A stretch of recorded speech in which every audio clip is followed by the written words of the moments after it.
이재명 대통령의 혐의는 모두 무죄라고 본다. 대장동 사건 변호인 출신인 조원철 법제처장의 이 말 한마디가 파장을 연일 키우고 있습니다. 듣고 오겠습니다. 범죄 5개 사건에 연루되고 12개 혐의 있는 대통령이 그런 대통령이 세상에 어디 있어요? 세계적으로도 유례가 드물어요. 이재명 대통령이 그 범죄를 저질렀다는 건 전혀 동의하지 않습니다. 범죄가 아니에요? 그렇습니다. 다 무죄입니다. 이재명 대통령이 유례가 없는 것이 아니고 무고한 대통령을 그렇게 검찰권을 남용해서 기소한 우리나라 검찰의 이례가 없는 것입니다. 법제처장이 아니라 법왜곡처장이 될 판이에요. 홍위병 역할을 하실 것 같습니다. 사퇴하세요. 부장부장님. 네. 법제처장이라는 자리가 원래 뭐 하는 자리예요? 네. 법제처는요, 대한민국 중앙정부가 여러 개 부처가 있지 않습니까? 그런데 이 부처들이 필요한 입법을 할 때 다른 부처하고 어떤 그 조율을 하고 그리고 이 체제나 그 법체제나 작부에 대해서 조정을 하고 또 한 가지는 중요한 법령 해석에 대한 유권 해석 권한이 있습니다. 예. 그러니까 다른 부처가 이 법을 시행하는 것이 옳으냐 그르냐에 대해서 하는 것이 옳겠다. 어느 부처가 하는 것이 좋겠다. 이런 유권 해석을 할 수 있는 기관이 법제처입니다. 우리나라 입법 기능은 행정부도 있고 국회의원도 있기 때문에 행정부의 입법 기능을 보좌하기 위해서 전문성을 가지고 있는 이 그 법의 전문가들이 모여 있는 곳이 법제처다. 이렇게 이해를 하면 좋을 것 같습니다. 법제처장이 이민찬 부위원장님, 네. 저 이야기를 했다. 저건 뭐 사법부에 대한 메시지로 봐야 됩니까? 국회에 대한 메시지로 뭘로 봐야 됩니까? 굉장히 정치적 중립성을 위반하고 있는 것이죠. 저는 이 법제처장이 그런 누구를 겨냥했다는 인식조차가 없이 한 발언으로 보여져요.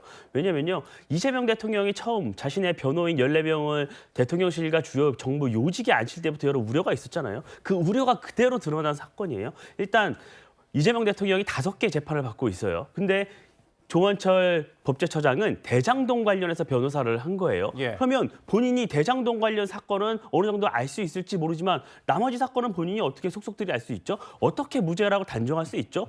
예를 들어서요. 이 공직선거법 위반 사건 같은 경우에는 대법원에서 이미 유죄 취지로 파기환송이 결정이 났습니다. 예. 그러면 고등법원으로 돌아가서도 무죄가 나올 수가 없는 상황이에요. 그러면 현직 법제처장이 대법원 판결 자체를 부정하고 있는 그렇게 해석이 될 수 있는 여지가 있는 것입니다. 저는 이 법제처장의 이 발언을 보면요. 단순히 어떤 정부 여당과 국정 철학을 공유한다 이 정도의 선을 넘어서요. 어떤 정치인의 언어를 사용하고 있는 것입니다.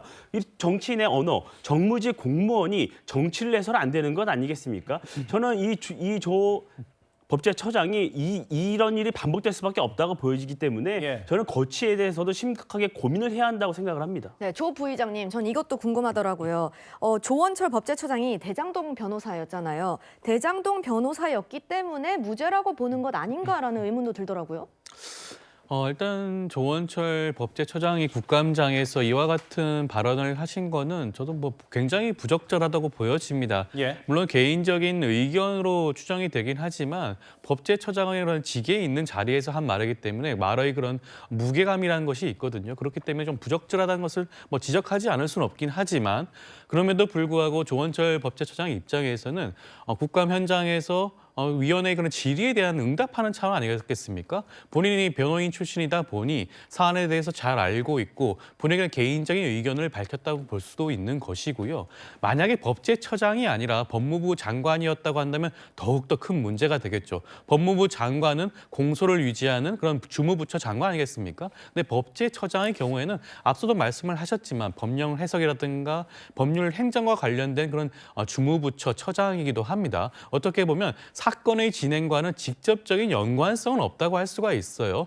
개인적인 의견을 사견의 의미에서 이런 각종 사건에 대해서 본인의 뜻을 밝힌 게 아닌가 싶고 이 부분에 대해서 지나치게 확대 해석하는 건 좀 무리가 아닌가 생각도 듭니다. 네, 이민창 부위원장님 반박 의견 있으십니까? 저는 민주당에서요. 너무 이 부분은 이 조원철 법제처장 문제에 대해서도 굉장히 좀 옹호를 하는 스탠스가 많이 있어요. 왜냐하면 지금 이 대통령의 어떤 국정을 지원해줘야 된다는 거기에 매몰되어 있는 것으로 보여지거든요. 저는 근데 그렇게 해서는요. 과거 자신들의 논리에 반박당할 수밖에 없는 것이에요. 왜냐하면 윤석열 정부에서 이완규 전 법제처장 임명했을 때 얼마나 많은 비판을 했습니까? 대통령의 동기다, 측근을 안 쳐서 되겠는지 많은 비판을 했습니다. 그런데 변호인을 안 쳤어요. 그러면 과거 민주당이 국민의힘을 향해서 했던 그 비판의 정당성이 있겠습니까? 저는 민주당이 좀 스스로를 돌아볼 필요가 있습니다. 그 앞으로요, 이 법제처에서 나오는 여러 유권 해석이나 법령 해석에 대해서 많은 국민이 동의할 수 있겠어요? 또 한쪽 정파에서는 또 의심을 할 수밖에 없는 것이잖아요. 그렇게 되다 보면 이 법은요, 모든 만인에게 공평한 것이에요. 그런데 여기에서 정치가 개입되고 여러 해석의 여지가 남는다면 국민들이 동의할 수 없는 부분이 있어요. 저는 법제처장의 거취를 어떻게 결론을 내거나 아니면 법제처장이 대국민 사과를 통해서 앞으로 면모를 일신해야 된다고 봅니다. 네, 조원철 법제처장은 국정감사에서 조희대 대법원장을 향해서도 비판의 메시지를 냈습니다. 법원에 근무하실 동안 이렇게 35일 만에 파기환송한 사례를 보셨습니까? 못 봤습니다. 조희대 대법원이 왜 이런 행위를 했다고 생각하십니까? 대통령 선거에 적극적으로 개입하려고 했던 것으로 생각합니다. 네, 조희대 대법원이 대통령 선거에 적극적으로 개입하려고 한 것 같다라는 발언을 했네요. 어떻게 평가하십니까? 그렇죠. 저분이 판사 출신이기 때문에 35일 만에 이제 파기환송한 적을 한 번 정도 봤다면 사상 최초로 처음 봤다는 거잖아요. 그냥 본인이 판사의 양심을 봤을 때는 어떤 의도가 있다고 확신하는 거죠. 그래서 또 대다수 국민들이 지금 조희대 관련해서도 또 현직 판사에서도 사퇴론이 불고 있는 것인데, 다만 저는 법제처장에 대해서 그 상대 질문, 국민의힘이 정치적으로 질문하지 않습니까? 대통령의 범죄자를 대통령 거에 유례적으로 있냐 했을 때는 우리가 법제처장은 유죄 추정이잖아요. 헌법적 무죄 추정이잖아요. 그러니까 2심 또 유죄라도 3심까지 갈 때는 무죄인 겁니다. 그러니까 윤석열 대통령도 계속적으로 아직까지 법이 나왔냐 무죄다 계속 주장하는 것이거든요. 그리고 이완구 법제처장에서도 우리가 정파적으로 할 수 있죠, 논쟁. 그러나 저분 이완규 처장 자체에서는 김건희 특검이 그 위헌이라고 하셨어요. 그리고 김문수 당시 대선 후보도 문재인 대통령이 공산주의라고 했습니다. 위원장이시대. 그러니까 자유적인 표현이다라고 계속 옹호하셨거든요. 저는 그래서 이 조원철 법제처장 자체는 본인이 봤을 때는 법적으로서는 무죄 추정의 원칙이라 무죄, 그리고 본인이 대장동 관련해서 6천억, 7천억 검찰이 어떻게 보면 저수지 팠다고 했었지만 저수지의 주소 자체가 나오지 않는 상황에서는 무죄다라고 확신하기 때문에 무죄다. 그리고 어떤 정치적 공세에 대한 답변이라고 저는 이해하고 있습니다. 물론 상대방이 그랬기 때문에 우리도 그래도 된다는 아니겠죠. 네, 그렇죠. 하지만 법제처장이라는 위치를 생각한다면 글쎄요, 할 말이 있고 안 할 말이 있을 것 같은데 지금부터 들려드릴 이 부분이 가장 여야 공히 비판을 받았던 발언입니다. 들어보시죠. 이 정부에서 4년 연임제 개헌안을 내더라도 이재명 대통령은 연임할 수 없는 것 아니겠습니까? 그렇죠. 현 헌법에 의하면 그렇습니다. 이 부분에 대해서 국민들이 오해나 불안해하지 않도록 명확한 입장을 밝혀주시기 바랍니다. 결국 국민들이 결단을 해야 될 문제 아닌가 싶습니다. 애매하게 해석의 여지를 남겨서 뭐 새로운 논란을 제공할 필요는 없습니다. 국민의 의사에 달려있다 이렇게 하시지 마시고요. 그걸 굳이 검토할 필요도 없다. 이것이 맞지 않겠습니까? 조 부의장님, 왜 굳이 해석의 여지를 남겨놓는 듯한 얘기를 한 걸까요?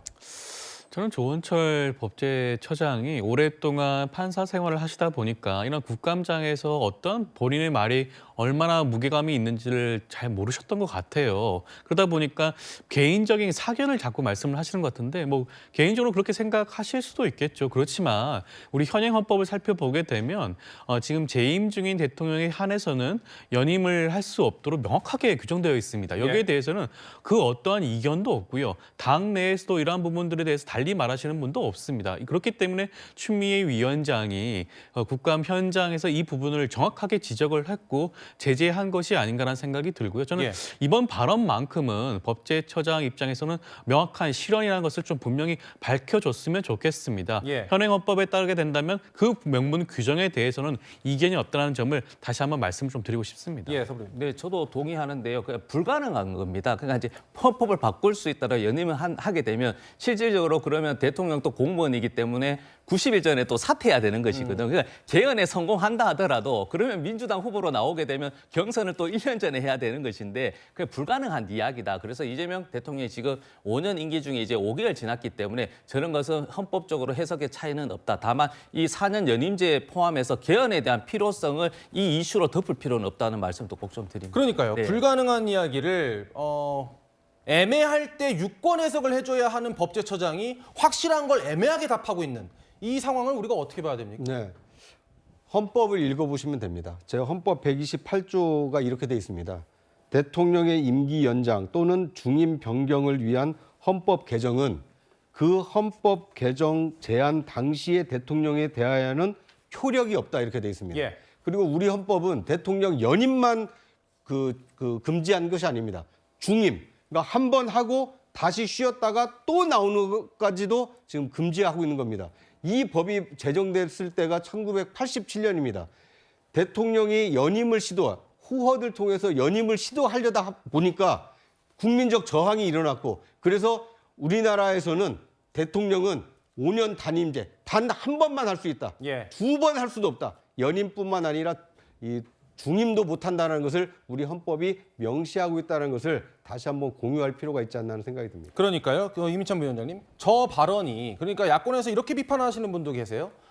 혹시 조원철 처장이 정치의 뜻이 있는 거 아니냐. 이거 민주당 지지자들, 이재명 대통령 지지자들을 바라보고 저런 이야기 한 거 아니냐. 이런 주장도 하더라고요. 조원철 처장의 언어를 보면요. 공직자의 언어가 아니라 정치인의 언어예요. 그리고 이 개헌과 관련된 발언은요. 이재명 대통령이 눈치를 보고 있다고밖에 보이지가 않아요. 왜냐하면 지난 대선 과정에서요. 과거에는 4년 중임이란 말을 많이 썼습니다. 예. 그런데 이재명 대통령이 4년 연임제를 들고 나왔어요. 그러면서 왜 연임일까? 한 번 더 하고 싶어서 그런 것 아니냐? 이런 논란이 크게 불거졌거든요. 그때 이재명 당시 후보가 이런 얘기를 했습니다.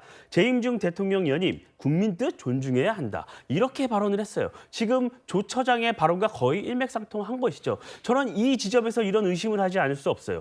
이재명 대통령과 그 가까이 있는 정부 안에 있는 많은 분들이 혹시나 어떤 개헌 과정에 통해서 어떤 꼼수를 써서 이재명 대통령의 연임을 아직도 꿈꾸고 있는 게 아닌가? 그런 생각을 하고 있기 때문에 그 기저에 있는 발언이 무의식 중에 나온 게 아닌가? 이런 생각까지 들고 있어요. 그래서 저는 정부가 그런 생각을 하고 있다면 굉장히 오만한 것이고 국민적 심판을 받을 수밖에 없다는 말씀드립니다. 예, 물론 정부도 여러 차례 그런 것 아니다라고 밝혔고 지금 이 자리에 나와 계신 여권의 두 관계자분들도 아니라고 말씀을 하셨으니까 그 부분은 우리가 명확히 정리할 수 있을 것 같습니다.